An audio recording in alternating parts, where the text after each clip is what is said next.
Tosiaan tulin tänne Dusitin eläintarhaan. Lähellä Carlson Roadia. Nopsaan pääsi taksilla tänne. Tuktukit ei oikein halunnut heittää mua tänne, mutta taksilla pääsi kivasti. Minäs kattoo eläimiä.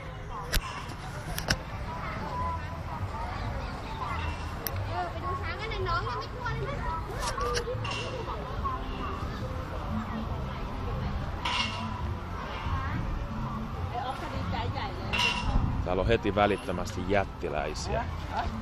Tämmösiä hullun kokoisia norsuja.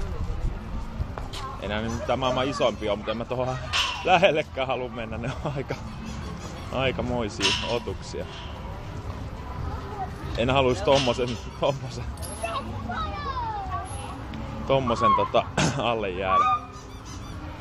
Komeita otuksia kyllä. Varmaan sapuskaa tosta sais niille ostettu 50 batia. Mut mulla ei oo nyt pokkaakaan syöttämään noita. Tämmöstä täällä. Mennään kattoo, jos löytyis jotain tiikereitä.